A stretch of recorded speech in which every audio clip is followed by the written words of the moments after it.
Assalamualaikum warahmatullahi wabarakatuh. Hello moms, kembali lagi di channel Firdaus Family WR.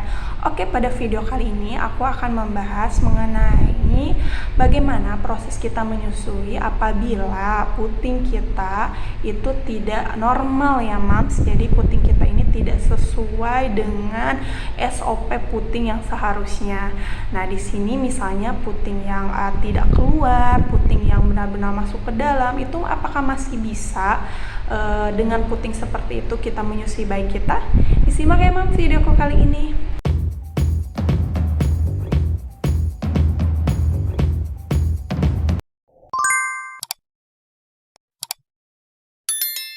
Oke mams, jadi bentuk puting itu sangat mempengaruhi proses menyusui.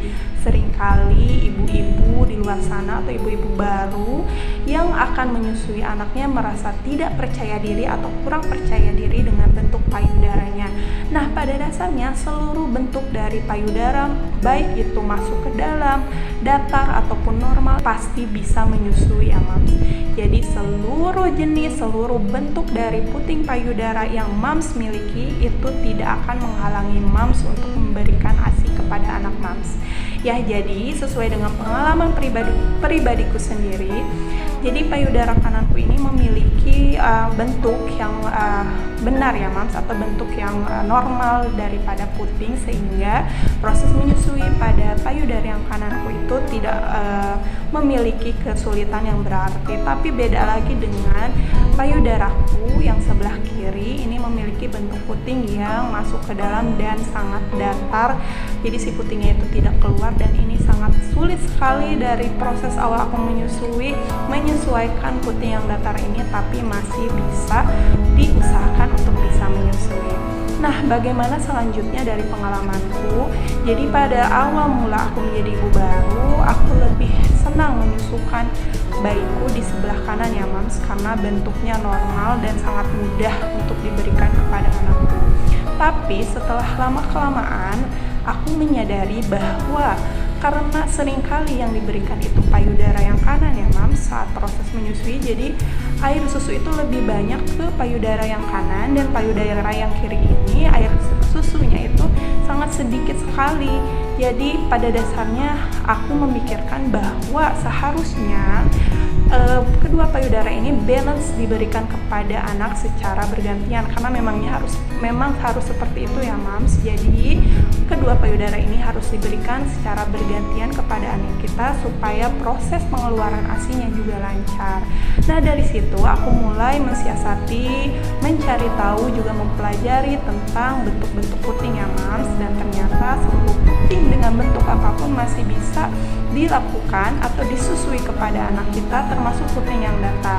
Nah, jadi untuk mams yang memiliki puting yang datar itu tidak perlu khawatir. Coba kita simak langkah-langkah yang aku berikan sesuai dengan pengalaman pribadiku. Nah, yang pertama, sebelum kita menyusui, kita harus memastikan bayi dalam keadaan tenang ya mams. Jadi bayi harus dalam keadaan tenang, tidak ngantuk, dan juga tidak terlalu lapar, supaya pada saat kita memberikan puting kita yang tidak menonjol ya mams, atau puting kita yang tidak sesuai dengan puting yang sewajarnya itu, dia tidak mudah rewel dan juga bisa menerima puting kita yang datar atau tidak menonjol itu. Jadi bayi diusahakan dalam keadaan yang anteng, sehingga kita juga tidak sulit untuk memberikannya, sehingga kita juga tidak terlalu panik apabila anak kita pada saat diberikan menolak ataupun rewel dan lain-lainnya mams. Nah, jadi kita harus mempersiapkan kondisi mental anak kita, juga kondisi dari kita sendiri, sehingga proses menyusui bisa berjalan dengan lancar walaupun putingnya itu tidak keluar atau datar. Nah, selanjutnya yang kedua yang bisa melakukan adalah dengan tetap memberikan puting yang datar itu kepada anak mams, supaya seluruh proses dari pengeluaran ASI bisa lancar. Nah, yang ketiga caranya supaya puting itu keluar adalah sebelum mams memberikan ASI secara langsung, jadi payudara mams bisa dilakukan proses pompa ASI dulu ya mams. Jadi dengan melakukan proses pumping, puting yang di dalam itu bisa terangsang keluar, sehingga mams bisa langsung memberikannya kepada bayi. dan proses menyusui bisa berjalan dengan lancar.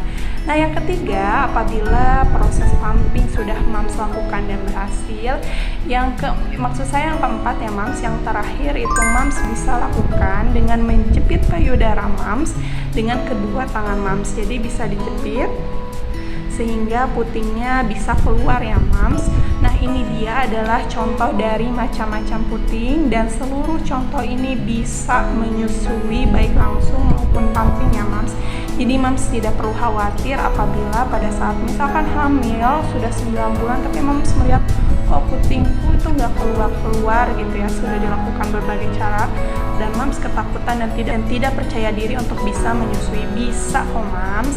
Jadi segala sesuatu itu bisa diusahakan. Kuncinya adalah Mams tetap telaten dan juga istiqomah dalam memberikan nutrisi terbaik untuk bayi Mams. Terima kasih ya Mams, semoga video kali ini bermanfaat. Tetap semangat ya Mams untuk memberikan nutrisi terbaik kepada anak kita, yaitu ASI. ASI adalah salah satu bentuk cinta kita kepada anak kita. ASI adalah sesuatu yang istimewa yang Allah berikan hanya kepada seorang perempuan yang dilabeli, yaitu seorang ibu. Seorang ibu adalah satu-satunya orang yang bisa memberikan ASI kepada anak kita, dan proses pemberian ASI ini juga tidak selamanya ya Mams, hanya 2 tahun saja, dan ini layak untuk diperjuangkan. Terima kasih Mams, salam nenek, wassalamualaikum warahmatullahi wabarakatuh.